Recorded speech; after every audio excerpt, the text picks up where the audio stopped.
Welcome back, everybody. How was lunch? Yeah, excellent. Good stuff. And did you manage to make it downstairs? It's a bit crazy down there, isn't it? It's quite hot now as well down there. It's just like a lot of... we were debating whether it was like hot air or whether it was the lights or whether it was... Anyway, we'll move on from that. So the session this afternoon is on business-aligned learning. I am delighted to introduce the next two speakers. First up is going to be Krystyna Gadd. And when Chris has finished, I'll introduce you properly to Ajay Pangarkar. As I say, delighted to have these two here. So Chris is all about helping to accelerate learning for L&D folk. She's passionate about training learning practitioners, and she's a bright presence across social media. She's a fellow of the LPI and is founder of How to Accelerate Learning and also creator of the Learning Loop. She works with L&D people across the globe, and she's talking to you this afternoon about how to be agile, not bendy, in L&D. So I'm going to hand over to Chris now. Thank you, Julie. Can you hear me? Is the mic on? Fantastic. So thank you very much for coming. It's so much nicer when you've got actually people in the room and you can speak to them rather than if nobody turns up. So fantastic that you're here. Thank you. And the word agile comes up quite a lot. If some of you were sitting there thinking that perhaps you're going to be doing some strange yoga positions, or I'm going to make you stretch in some uncomfortable positions, then I'd just like to reassure you, first of all, the only stretching that I'm hoping to do is a little bit of thinking, perhaps. So Agile has been well known in project management and in software development, but it's more and more being spoken about in learning development. I'm told we're in a volatile, uncertain, complex, ambiguous, disrupted world, and so we need a bit of Agile to make sure that we can cope with all of these disruptions. So that was the official title, in case you were wondering if you were in the right session. So that's how it was billed. But I liked the title about how to be bendy in L&D. So what about me? Now, a long, long time ago, and I won't tell you how many years because it embarrasses me, I graduated in chemical engineering and fuel technology. I then moved into IT training, and it's there I found my passion for learning and also helping people to learn. And then I've been in a consultancy for the last 9 or 10 years, just a small consultancy, and we love to help people to learn better, to perform better. Now, the way that we approach learning and development is pretty much how I used to approach engineering. And you might think that's a bit strange, but in engineering, if you set off on a project, whether it's to convert a boiler to coal firing, or whether it's to site some wind turbines, you have to know exactly what you're going to get out of it at the end. And so that's our approach to learning and development. Now, a few weeks ago on social media, I had a request. Now, some of you might not think that this is a strange request. It might sound all too familiar. Someone was asking if anyone knew of any activities that they could put into a session on conflict management. So not that strange. But what they also said was that they were running a leadership event, and the week before the event, one of the senior team thought it might be useful to put something in on conflict management. Who else has that happened to? Anybody else put your hand up? Yes, some hands going up there. So not too unfamiliar. And so I thought about it. So I thought, well, we do lots of creative stuff. I could share lots of activities, but what would be more useful? And so I asked 3 questions. The first question was, what is happening now that makes you think this is a problem? The second question was, how will learning about conflict management help? And the third one will be, how will you know that it has helped? And the other thing I suggested was that they dig deeper to find out what's going on, because if you're shoehorning something in at that late stage, then maybe it's going to detract from something else. So for me, as an engineer, it was always second nature to find out exactly what I needed to do and what was going to come out at the other end. Not having a crystal clear vision is a little bit like this. So let's imagine you are a high-end perfumer, and a client comes, he approaches you and says, I want a new fragrance. And so you start immediately to think of what you'll put in it, what the constituents will be, what the packaging will be like, and what the bottle will be like. and you present the concept to the client, and they say, that's lovely, but I was just looking for a new fragrance for my car air freshener. And so we can all relate to this and think, well, why didn't they ask questions? But why don't we do that in L&D? And I'm not saying that it doesn't happen. That's not what I'm saying. But it doesn't happen as frequently as maybe it should do. I'm going to ask you in a moment what stops us, but I've got my own ideas about what stops us in L&D from really digging deeper. Sometimes it's time constraints. Sometimes it's lack of resources, lack of money, lack of people. What are your thoughts on it? So put your hand up and we will get somebody with a mic to rush over to you. What stops us from digging deeper in L&D?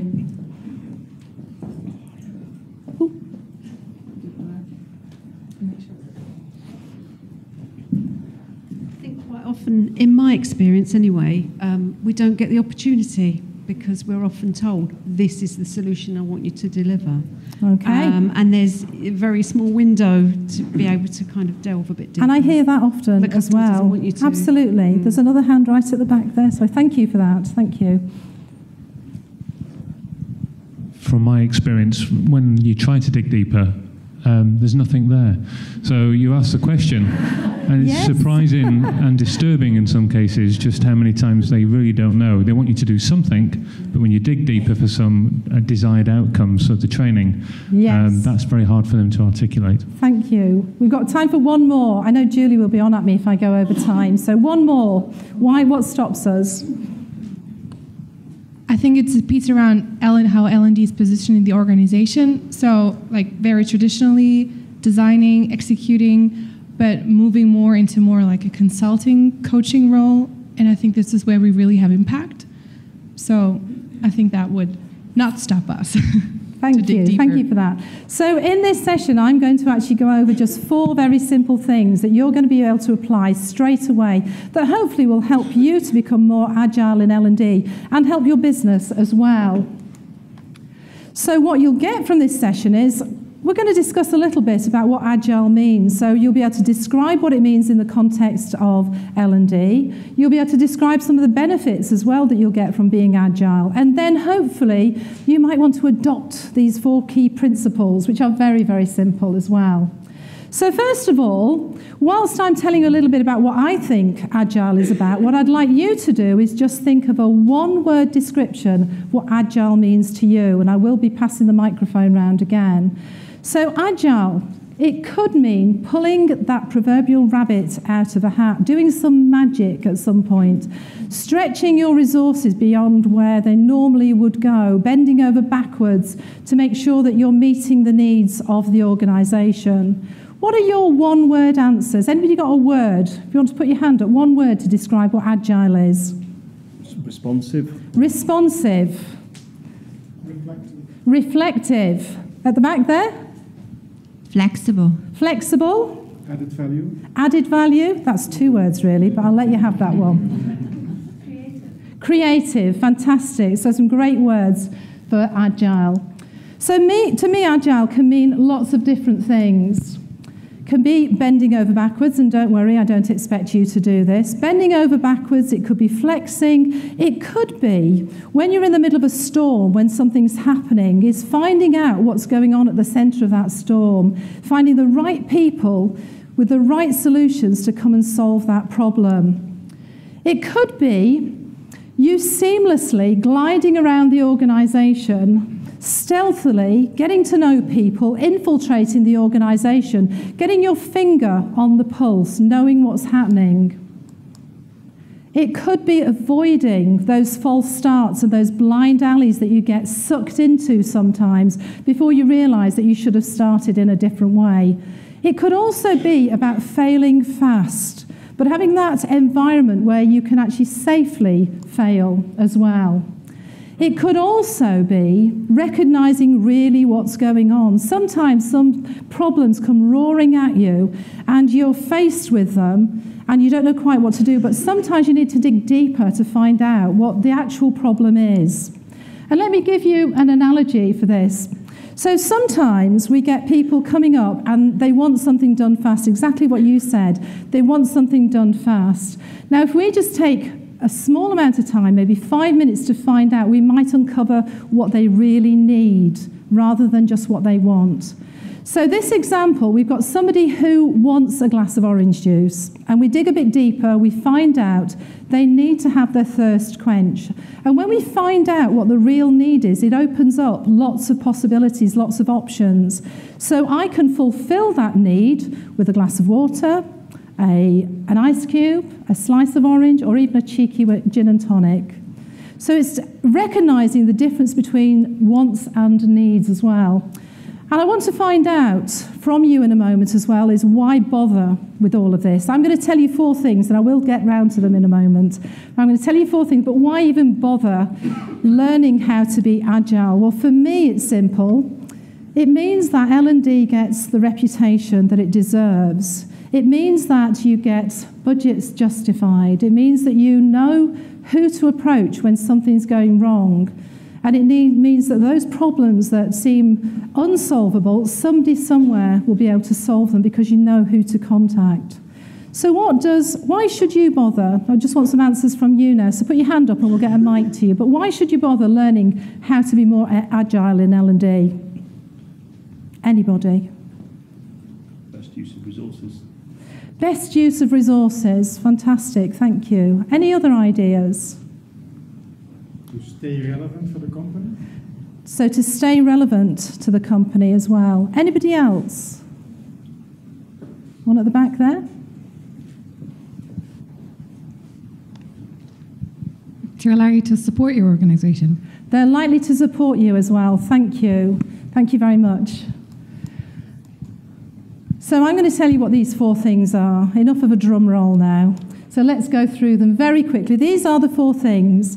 So the first thing is going to be infiltrate the organisation. The second thing is work with the right stakeholders in the right way. The third thing is keep your eye on the prize. And the 4th thing is listen, give good feedback, and receive feedback as well. So let's dig deeper into each one of those. In order to infiltrate the organisation, you need to network like mad. And we were talking this morning downstairs about what networking means. Find out what people do. Now, I met a lady called Mary Miller a couple of years ago, and she worked for McCain, you know, the potato people. And she said that when she became head of L&D, what she did was she sent people to meetings all around the company. Whatever meetings were going on, go and make notes, go and make tea, find out what's going on. And within a very short space of time, what was happening was that the L&D team started to connect dots where dots weren't connecting. They started to find out where things were working well and where things weren't working so well. So network like mad. Find out who you need to work with and who's got influence. I hear a lot of times that people do analyse stuff, but mostly it tends to be we get the appraisal information and we create a training plan. So if that's all you do, try digging a little bit deeper. Try looking at other things. The business plans. What's the business up to? What are the business goals? What's happening in all the different divisions as well? Dig a bit deeper. Have focus groups. Do SWOT analysis. Do something different. Get nosy, get curious about it. And the way that I explain it, I don't know if anybody here done any hill walking or map reading. Put your hand up. Yeah, so if you get lost in the countryside, and I know this because I've done hill walking, if you get lost in the countryside and you've got a map and a compass, you have to find something on the horizon. And if you find it on the map, you can then draw a line as to where you might be. If you get another point, you can then get an intersection of those 2 lines. And if, bearing in mind you get some inaccuracies, you might be able to find roughly where you are. But with a 3rd point, you can pinpoint exactly where you are. And this is the same for when you're analysing data or gathering data. If you just ask one of the stakeholders about what needs to be done, you're just getting one viewpoint, not the whole picture. So try and mix it up. Look at organisational plans. Speak to people. Have focus groups. Speak to the senior team. Speak to the people concerned. But look at lots of viewpoints to get the big picture.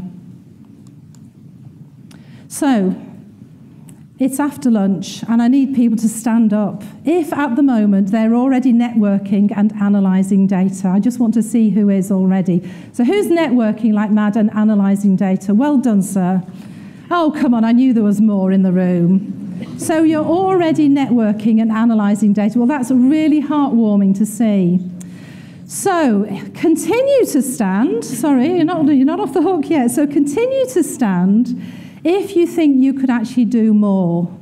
And if anyone who's sitting at the moment thinks that they would like to or they should do, then please stand up as well. If you think you should be networking, and also a few more joining, some leaving, excellent. Fantastic, we've got a whole room full of people who are going to be networking, and I think you should stand too, absolutely. So, go on, you can sit down again, you can sit down. Thank you very much for that. So number 2, work with the right stakeholders in the right way. So has anybody come across this before, the stakeholder analysis grid? Just put your hand up. Some of you have, some of you haven't. So you may not have seen the titles that I've added there, but basically on the vertical axis, you've got impact within the organisation. On the horizontal, you've got the support that they offer you. Now, in the bottom right-hand corner, we've got people who neither offer you support, nor do they have impact in the organisation. And we call them the undead. And quite frankly, you shouldn't be spending any time with them. They're usually the people who are on the phone moaning about something, and the only reason you give them what they want is to shut them up. The next lot, which don't give you support but have a lot of impact in the organisation, are called the snipers. If anything goes wrong, they'll blame L&D. And they won't support you, and they'll badmouth you at every available opportunity. And then down at the bottom on the right, we've got the networkers. These lovely people will boost your morale. They'll rally the troops. Thank you. They'll rally the troops, and they will make you feel better when things aren't going quite so well. Keep them on side, spend some time with them, and who knows, they may grow in impact within the organisation. And last but not least, the people that you should be spending the most time with are those evangelists. Those people who both support you by giving you resources, people, they'll boost your morale, but they can also convert the snipers as well. Now, one way of converting snipers is to get somebody else to do it, get the evangelist to do it. But what I'd like you to do, just for a minute, is to talk to the person next to you. And I want you to have an idea about how you might convert a sniper into an evangelist. So could you put a minute on the clock, or just time a minute, Julie? You've got a minute just to talk to the person next to you. How would you convert snipers into evangelists? How am I doing for time? Are you doing for time? You're 15 minutes. Oh, good. Oh, okay.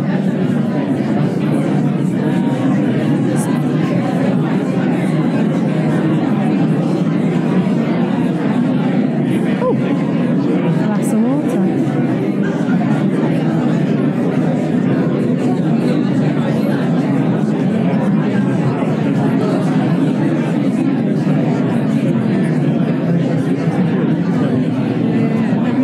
How long left? 30 seconds. 30 seconds left.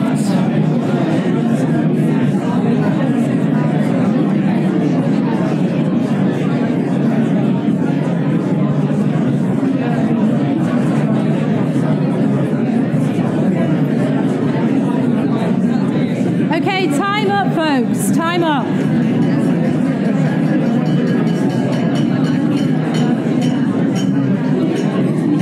Okay, if I can get some of your ideas, please. So, how might you convert those snipers into evangelists? Put your hand up and then we can get the mic to you. Anybody?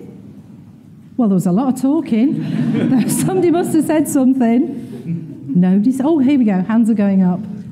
We were just saying that sometimes the snipers just don't understand, and so that can be turned into fear. So maybe just work with them and support them and really understand why they're a sniper, or just give them extra attention because perhaps they don't feel confident in whatever area. Fantastic. Thank you. Thank you very much.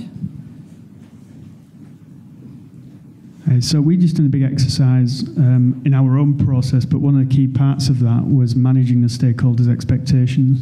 So we wrongly assumed they knew what we knew about the learning management system or the development of learning offers. We've now put a front-end expectation management piece together that we do with the stakeholders before we even start working with them. Brilliant, thank you. One more? Thanks very much. It's been interesting. I think snipers tend to almost be their best evangelists if you can get them on board by, in our case, we've lowered the activation energy to get them engaged.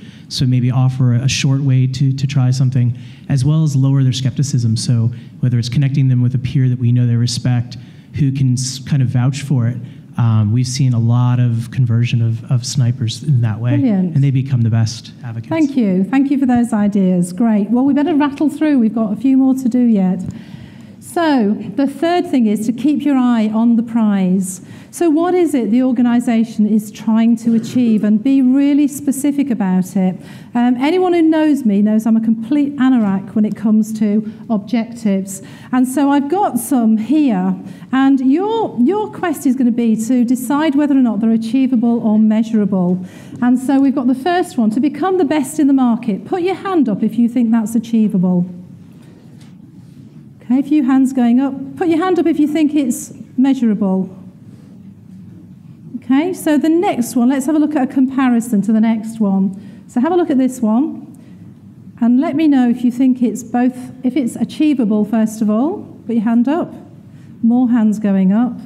And measurable, is it measurable? Lots more hands going up. You can see where we're going with this, can't you? So the next one, to improve customer satisfaction, is that achievable? Yeah, you can do it, but how measurable is it? So is it measurable? Put your hand up. A few tentative hands. Let's have a look at the next one. Read that one. Is that achievable? Yeah, nods. People are getting tired of putting their hands up now. Okay.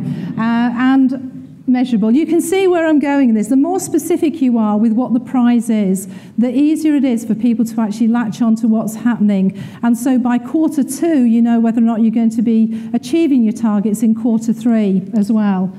This one, last one, reduce staff turnover to 15%. This one's better because it's more specific, okay? So help turn your managers into heroes, and you can do that by making sure that they can set great performance objectives. It's got to be about performance, not necessarily learning, but about performance, improving something. And so if we look at one of the objectives that we had, here are some performance objectives that might help achieve that particular objective. And I'll just rattle through these. This one's not especially measurable. It's okay. Reduce the number of complaints per quarter, but what to and in what time scale, you know, and how many, and what's it going from and to? It's a bit woolly. So the following 3 will be much more specific. So this makes the manager's job a lot easier because people know exactly what they have to achieve. And the final one there. So these are much more specific. And if anybody hasn't come across it, Robert Major's PCS framework for setting objectives is what I tend to use, and I've spread that word as far and wide as I can, and people love it when they come across it. So do look it up. So Robert Major, M-A-G-E-R. So number 4, keep listening to what's going on. Give feedback to people and seek feedback as well. And create that virtuous spiral where the only way is up, where people are reflecting on their performance, people are looking to see what's happening, people are setting great objectives, you're giving feedback on what people are doing. A quick recap. So we've gone through all the 4 things, a quick recap. So the first thing was infiltrate the organisation, network like mad, and analyse more data. If you only ever gather appraisal data, then start to look at other forms of data. The second one is work with the right stakeholders in the right way. Ditch the undead and make sure that you're converting those snipers, and work with the evangelists most of all. Keep your eye on the prize. Help your line managers to become heroes so that they are improving performance. Set great objectives. Be as specific as you can. And then finally, listen, give feedback, and also receive feedback and seek it. So that, in a nutshell, is how to be bendy, or should I say agile, in learning and development. Thank you for listening.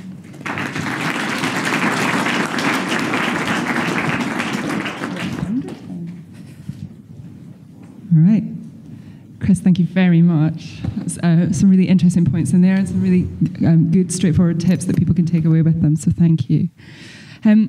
So I have a bag here, and I've been asked by AJ if you would like a copy of his book, if anyone wants to put their business card in the bag, we're going to collect it, and somebody at the end of the session will get a copy of his book. So can I start here and just kind of pass it around? And if you've got a business card, chuck it in. If not, write your Twitter handle or your email address or something on a piece of paper. I can guarantee it's worth waiting for. Okay, so my great pleasure to introduce Ajay to you all. He is an award-winning performance strategist and author. He joins us today from Canada. And even though he is well known on the speaker circuit, it's his first time at Learning Technologies, so let's look after him well. So we're delighted to welcome him. He is the co-author of 3 books. He collaborates very closely with his wife, Teresa, who's hiding at the back over there. Hello, love. He is president of Central Knowledge for Leaders and Strategic Performance. He is all about business alignment and business-aligned learning. And today he is going to focus on a lean approach to L&D. Yes. It's my great joy to hand over to Ajay. Thank you very much, everybody. I'm really happy to be here with you today. As Julie said, I am from Canada. And, you know, in presentation, they always say you should not open with a joke, so I won't. But funny thing, I recognize that you have our queen on your money, so thank you. We're very happy about that. So, no, there's a bag, as Julie said, going around. Put your business card or contact information. I'm going to be drawing at the end a copy of my book, Trainer's Balanced Scorecard by Wiley, that speaks to around aligning your learning and growth component within a performance framework, the balanced scorecard more specifically to your organizational objectives. And I'll be drawing a book, and unfortunately, of course, as the absent-minded Canadian speaker, I left the book at my hotel. So I promise to whoever wins that copy of the book will absolutely get the copy. I will send it to you, I promise. Okay, or you come chasing me around the world and you find me somewhere. Okay, so on this note, I'm really happy to be here. As Julie says, it is my first time speaking at Learning Technologies. I'm very honored and privileged to be here with all of you, and I'm even more privileged to have you listen to me try to share some, impart some information with you, and hopefully that you can apply it. Now, that being said, we have a little bit of work to go through today, and so I'm not going to go through who I am. You can look that up online. That's no big deal. But if you needed to contact me for whatever reason, please feel free. Again, never use a joke in a presentation, but questions are more than welcome. It's the answers I charge for. So I'm only joking, by the way.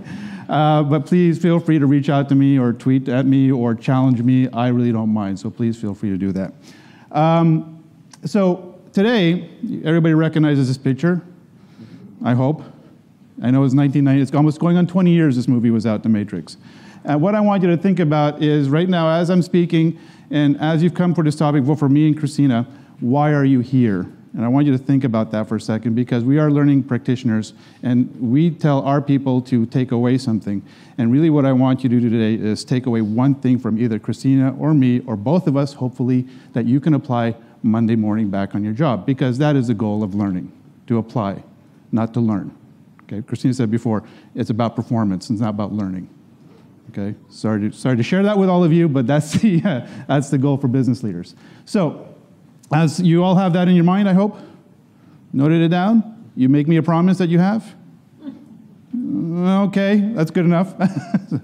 It's always great to be a speaker after the first session after lunch. It's fantastic. We always go for that. Like if we're going to get the prime spot, it's the first session after lunch.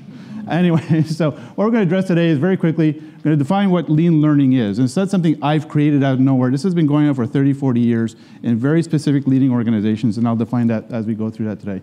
We are going to recognize what leaders, the business leaders, expect from us, especially when it comes to expecting from lean perspective, because lean is a business concept. And of course, we're going to learn how to implement a lean learning process, and then finally, determine the impact on business. And I'm all about that. I'm all about, by the way, Julie didn't share with you, just to know where I'm coming from, if I feel like I'm giving you a little bit of tough love, is because I'm a CPA by trade. I'm a chartered professional accountant and a finance professional first before I'm in L&D. And I say that proudly because I'm not embarrassed to be in L&D, but I'm really proud to say that I can connect the two. And I want to share that with you. Okay, so let me ask all of you, let's take a moment here to think about what some of these companies have in common. What do they do so well? And I'll just take a couple of answers from the audience. What do you believe that all these companies of different backgrounds and different products and services have in common? Sorry, go ahead. Pioneering. Pioneering, okay. Customer-centric. Customer-centric, okay. Good answers? Make lots of money. They're huge. They're big. They're big, okay. Well, you're all right on those answers. Not necessarily the answer I was looking for, but what they are is that they don't look at their outputs as their primary activities. What they focus on is the infrastructure, what we call, if you know the value chain, Michael Porter's value chain, they look at what we call the secondary or supporting activities organization as their primary drivers. And guess where L&D lies? In the secondary supporting activities. Now, these companies are really smart because what they do is, and the reason that they're leaders is because these companies are all lean learning organizations. They may not say that out loud, but Toyota is the first one. Is anybody here from Toyota by any chance? No? Toyota is one of the first companies 30, 40 years ago to implement Lean and Six Sigma. And through Lean and Six Sigma, they discovered that their own process was going to be about continuous improvement. Now let me ask you, what does continuous improvement imply?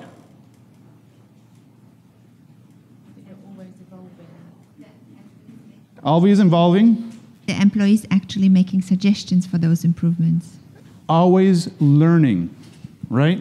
Always learning. They're always learning. The core and centric of their purpose to deliver, and granted, I mean, I'm not anti-Toyota, but they're not the most exciting cars to look at. I mean, if I'm going to buy an exciting car, I'm buying an exciting car. But Toyota is not the most exciting car, and they recognize that, but the reason people buy it because of the reliability, and because that message is driven throughout the organization, it's about the continuous learning. Now, do you believe that Toyota has their production department running to the L&D to ask to get training? Do you think that's a scenario, or do you think it's fully integrated? It's an obvious, I'm leading you on to the answer, of course. I'm hoping. I know you're very smart individuals. Hopefully you're much smarter than me, I hope so.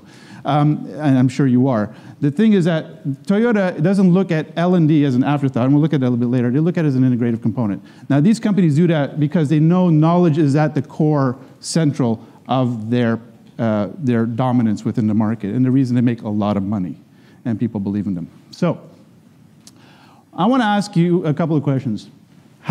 How would you describe in your processes, any of you apply any type of concept where you can deliver learning in a very real context, in an immediacy context, or an immediate context within your organization? And how have you done that? How would you describe lean within your organization? Are you doing anything in the organization right now? Sir. Sorry. Be careful, the microphone sneaks up on you just out of nowhere. So. We've spent a lot of time defining our internal process for building learning offers, and now we're doing value added against. So you look through the processes for looking for learning opportunities. That's very good. That's excellent. That's probably more advanced than most organizations do these days. So very good for you. Yes, sir. We actually often launch before you fully are designed. So we iterate and we adapt and we continue to test and experiment throughout the full design and engage So it's people. a complete iterative process that keeps improving and improving over time, and you listen to the feedback that comes in. Okay, fantastic. Great, that's fantastic. Now, to understand is that lean is not, I'm not going to stand up here and define something this is what lean is. Lean is unique in every organization, but lean is going to be very specific as far as, and think about lean this way, right? How many of you still go to a butcher? Okay, you're smart, because they're good people. And that's where the term comes from, right? Because when you ask for a piece of meat, you say you want a lean cut of something. And because what they do is they cut off as much fat, and they leave just a little bit just to give it a bit of flavor, but they cut off most of it that's not relevant. And that's where it comes from. And that's what we have to do in learning too. We have to cut out the fat and make sure that what we deliver is relevant. And we can keep some of the fat on there because we do need a little bit of flavor in our L&D, but we don't want to cut everything out. But we need to make sure that we're positioning things relevant in a relevant context. So the one thing that really gets under my skin lately is that L&D here, across this side of the pond or the other side of the pond, it doesn't matter. Everybody's like defining what learning is, and it's either E or instructor-led, or it's all these little terminologies, micro-learning.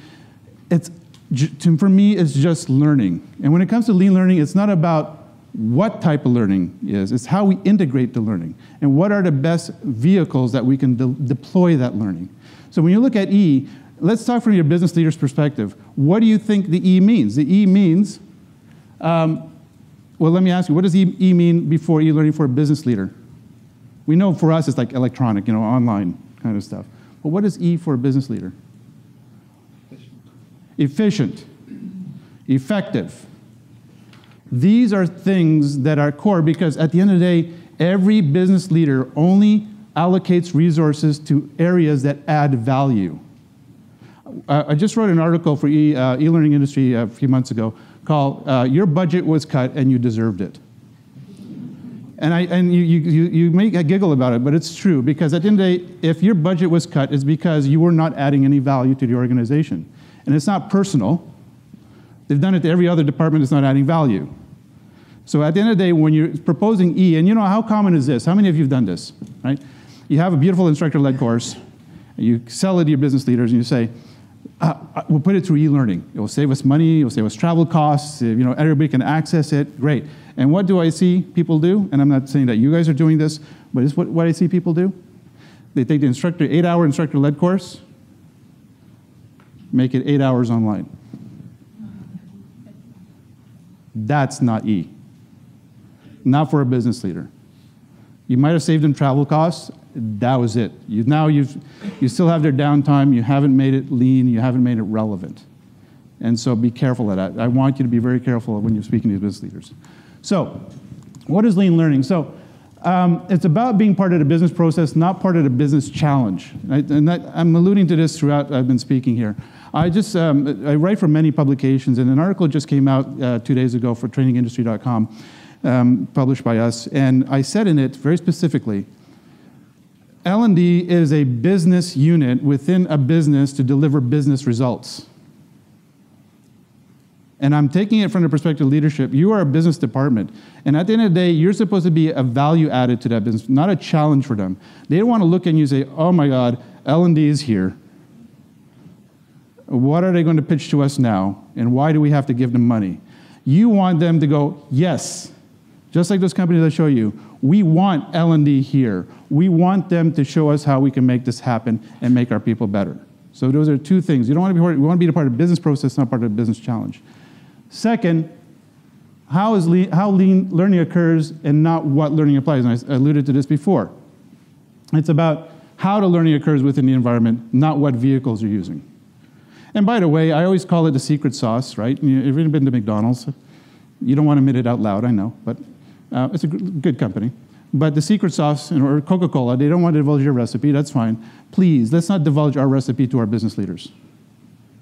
And I said to you, I'm an accountant, right? Originally.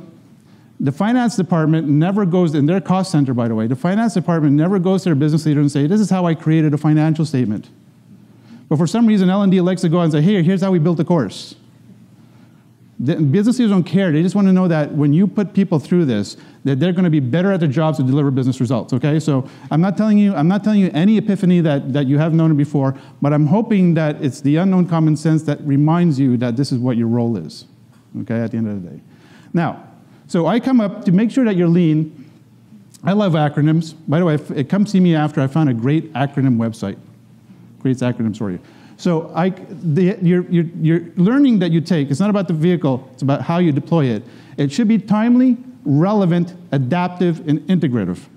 So these 4 things are key. It should also be efficient, resourceful, and seamless. I don't want to go through all these words and define them. I think you have a good understanding of what these words mean. But you should put every learning every learning solution that you should put it to the test of these things and what it means. Because whether you believe it or not, every business leader out there, when they look at your solution, they may not outline these words, but this is what they're thinking subconsciously. So I come up with the acronym to make it easy to remember.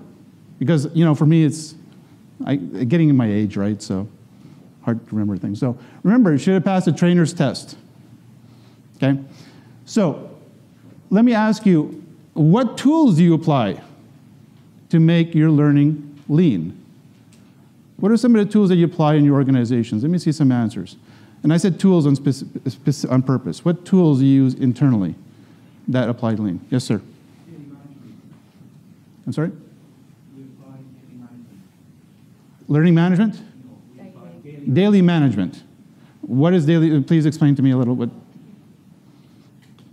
I'm sorry, maybe the microphone's not on. I apologize. And fix the problem. So we have we meet every day for 10 or 15 minutes to discuss the problem. We lean the process out.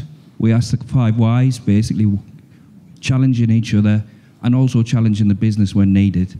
Okay. But those daily management calls basically reduce the time to market.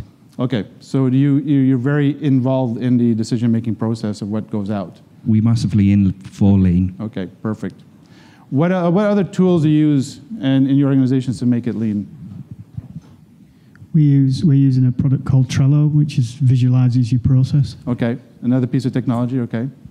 Any of you using LMSs in your organization? Any type of gamification tools? No? Any other tools? XAPI, SCORM.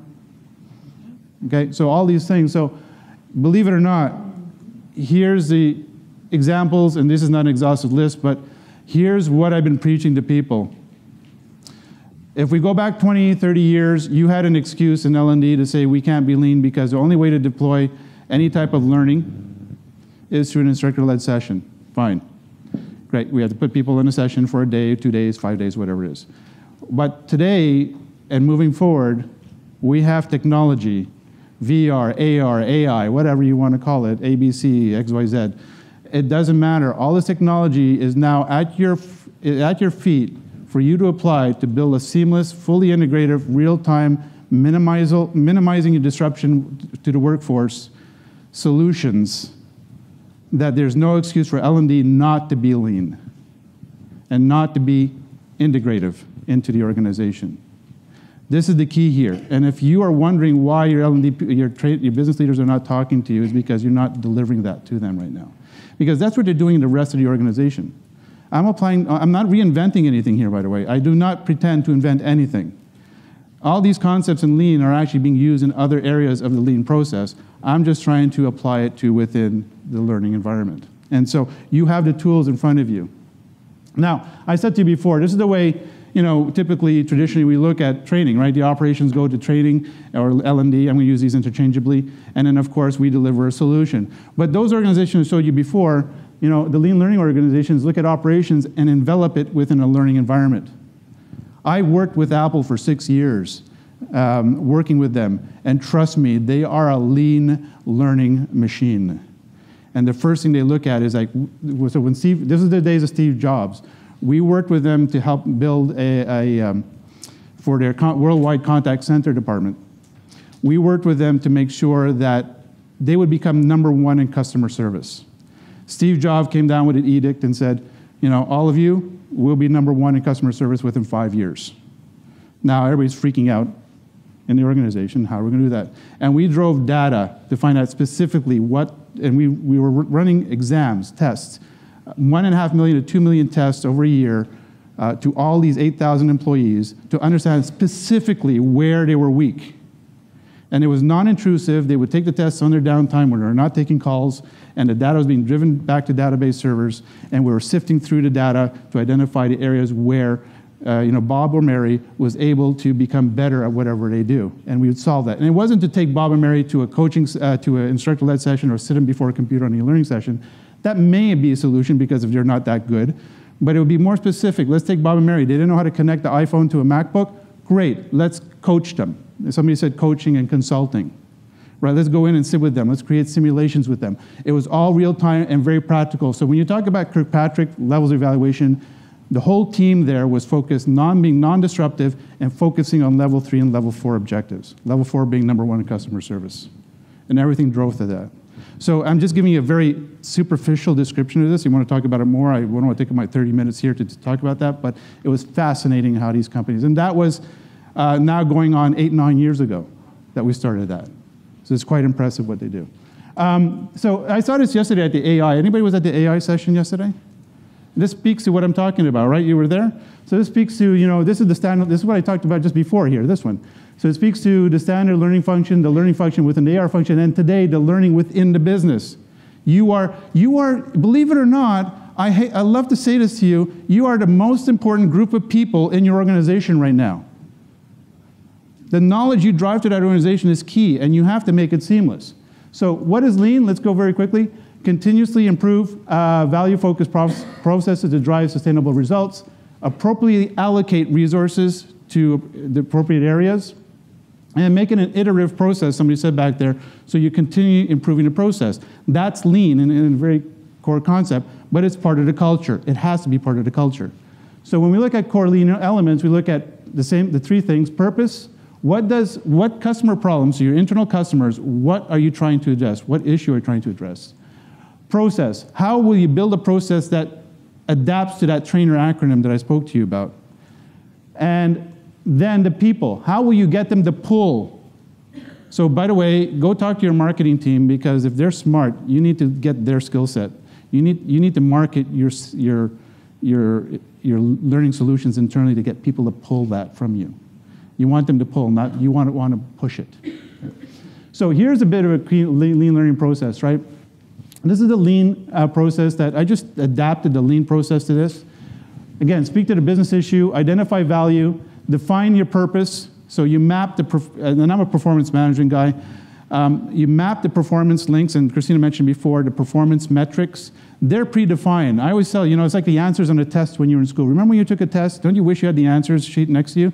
Guess what? Your business leaders are giving you the answer sheet. The performance metrics are already defined. You need to tie your learning solutions to that. That becomes integrative. Okay.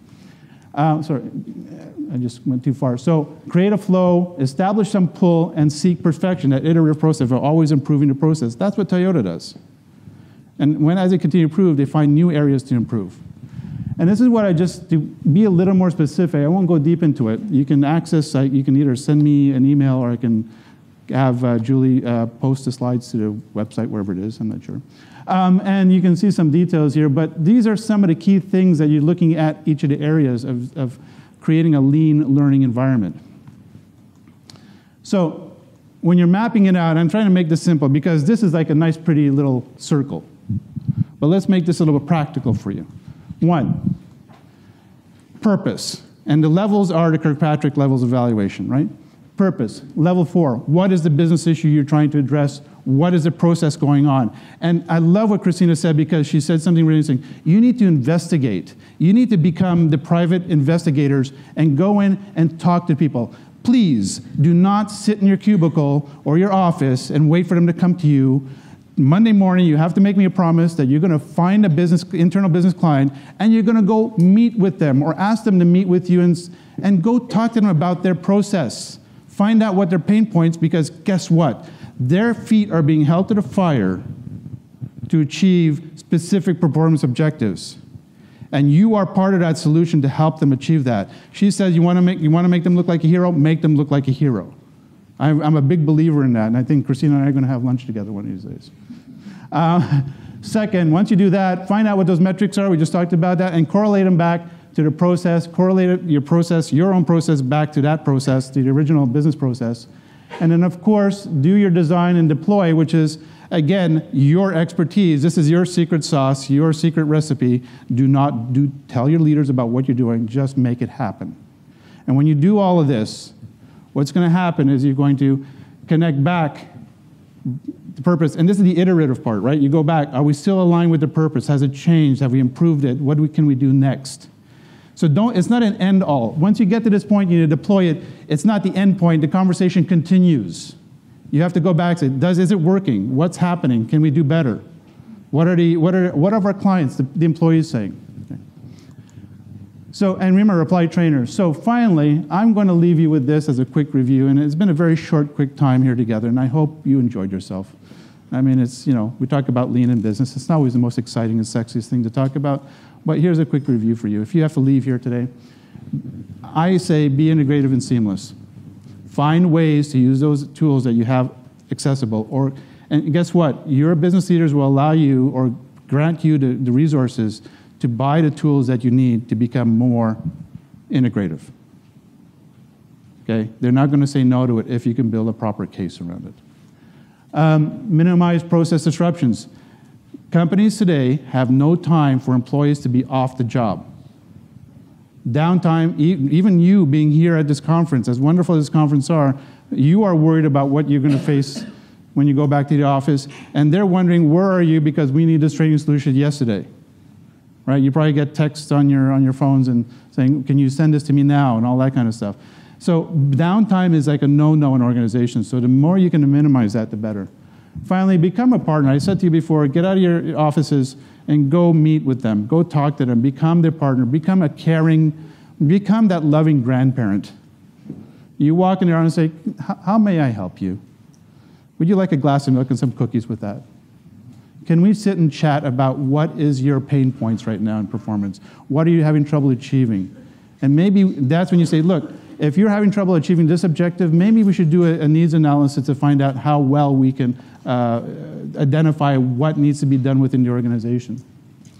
And then look for the cause and effect relationships within that. And finally, leverage existing processes. Never reinvent anything. If you can take existing processes that you have and recycle them, apply them differently, make them better, that's what you want to do, okay, before you start inventing something new. Finally, I am going to conclude on this note. The bag has gone around, and I'll get Julie to pick a card out of the hat so it's not biased. Oh, don't. No? Really, you're picking that on me? Yes, I am, absolutely. And I work closely with LinkedIn Learning. We have a couple of courses. Our latest course was released called Gaining Internal Buy-in for Your e-learning.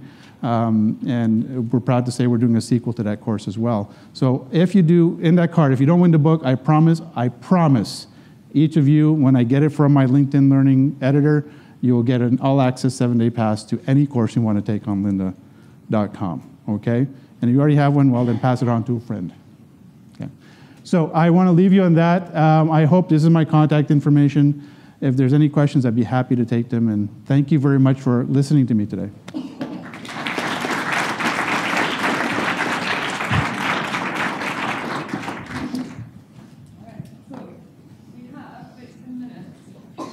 Ish left.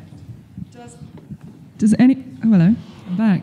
Should I draw a name?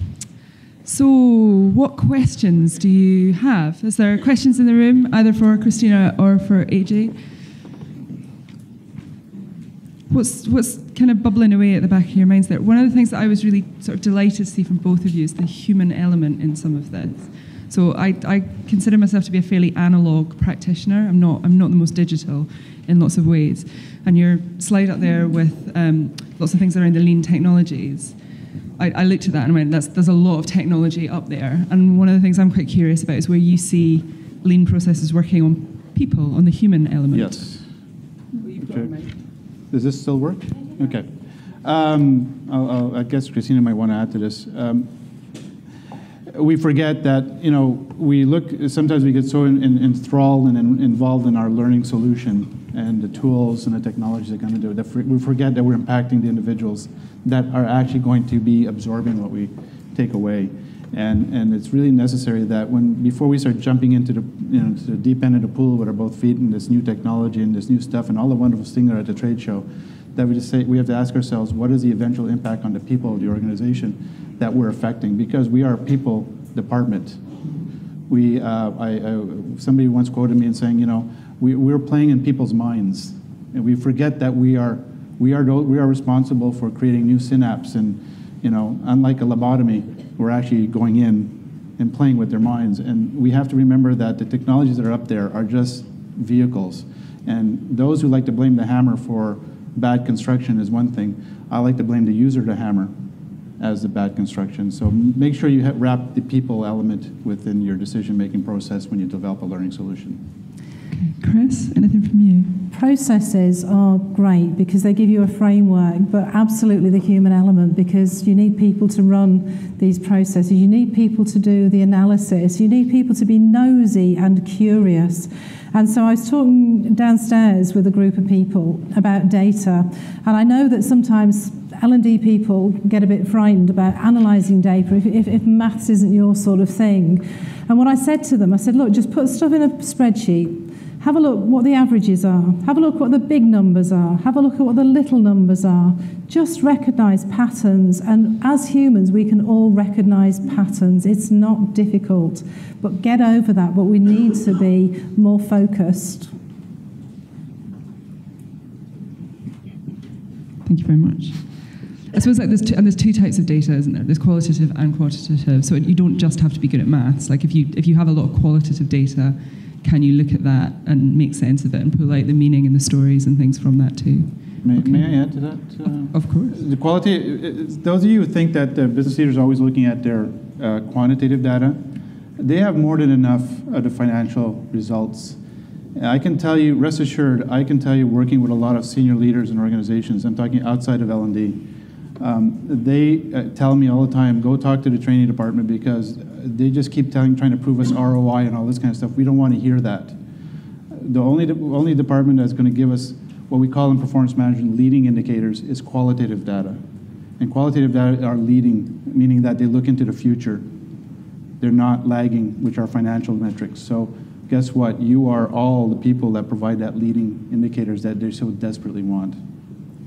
Yeah, I'd like just to add a point about qualitative data, because quite often if you are delivering face-to-face stuff, we want to know how people have felt by the end of it, and it's sometimes difficult for us to sort of make that qualitative data into something quantitative. Well, I've spent years and years designing, tweaking my evaluation forms, and I've got one now that's hand-drawn, and people love filling it in. Absolutely, because I don't give it out at the end of the day when people are just thinking about what train they need to get. I give it at the beginning of whatever session, whether it's 1 or 2 days. It's got a blank face at the beginning and at the end to tell me how they felt at the start and how they felt at the end. I've got a chart where they put in things like what things have shifted, because this is important. Has their motivation increased? Has their confidence increased? Have their ideas increased?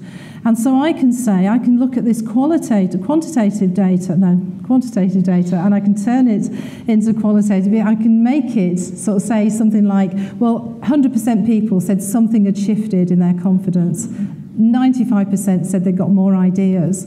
And so you can make it data that people relate to as well, even though it's sort of like qualitative, you can convert it. If anyone wants a copy of my evaluation form, I freely give it to people, and it's out there. So please do leave your business cards and I'm happy to send it to you, as well as any handouts as well. Okay, brilliant. And the mischief maker in me automatically goes, I'm hoping that shift in confidence is in the right direction. Yes, absolutely. All right, so any other questions? Yes, hi. I'll run this up here. Hello. Just getting your steps in. Thanks. Do you think the principles of lean and agile learning can be rolled out in more generic e-learning courses, kind of off-the-shelf content, and what might be some of the challenges if you're not able to have perhaps the same kind of conversations with your audience that you might be able to do within an organisation? Shall I go first? I think first and foremost, you need to have somebody setting the way. Absolutely, you can have some e-learning to tell people about, but there has to be something more than just an e-learning module. You know, if that's all you've got, it's going to be pretty hard to push that one up a hill, isn't it? You know, so you need to have people actually walking the talk. You need to have a top-down approach. If we are going to be agile or lean or whatever, people need to be doing it, and then you have the e-learning to support it, you know, for people to know what it's about. So I think absolutely do it, but you need to have something else going on. Yeah, and I agree with that fully. Again, it goes back to what I said before. It's not necessarily about the type of learning, whether it's E or whatever. It's about the appropriate learning that you're going to deliver. So if it is even a generic e-learning course, you can, you know, there's never going to be no disruption within an organization when it comes to learning. As much as we strive with all this micro-learning and all this kind of stuff, there's never going to be any, people have to stop to learn and acquire the information. We have to minimize that. But in generic e-learning, I would be careful with applying that, and this is from somebody who does work with Linda, or LinkedIn Learning. I share with you with them what they're doing. They know they need to be shorter and faster. So all their courses, by the way, they brainwash me to say, you know, we can't have more scripts more than 3 to 5 minutes long. We can't have a course more than an hour and a half long, because they know nobody's going to sit through a 3-hour Linda course or 4-hour Linda course. So even the generic e-learning are moving to that direction where it's going to be quick, fast, and applied. But to Krystyna's point is that you make sure that you need to add to that, because the generic is only one component. And if you want a real change and real application, you need to drill it down. It's like a funnel, right? You start with the generic and you become very precise. And that would, you know, be a better answer for you. I suppose as well, like, as practitioners, if we carry that spirit of continuous improvement, and what we're trying to do is constantly work it out, if it's gonna land well, if it's gonna work well, that helps. If we have that mindset, if we hold that mindset, it's like AJ saying, it doesn't matter if it's e-learning, it doesn't matter if it's face-to-face, it doesn't matter what it is. If we have that spirit to us, then we're adding value in a different way. So. And too often we put the vehicle and the tool before. It's almost like the cart before the horse. We always look, oh, there's a great tool. Let's try to fit it somewhere. And no, it's the other way around. We're supposed to be developing proper solutions and then fit in the tools. All right, last question. Who's got one? All right, no more to do. Okay, in that case, I'd like to thank you both very much for your time this afternoon. Thank you very much for your learning points. I need to do you need to. Well, I can hold the bag if you like. Okay, so you want to? I feel under pressure now in a way that I didn't actually anticipate was going to happen at the start of this session. All right. I do this to Julie. So. Okay, Karen Thorheim. Are you here? Yes. Excellent. Hello, thank you. All right. We don't physically. Hello. Okay. There is.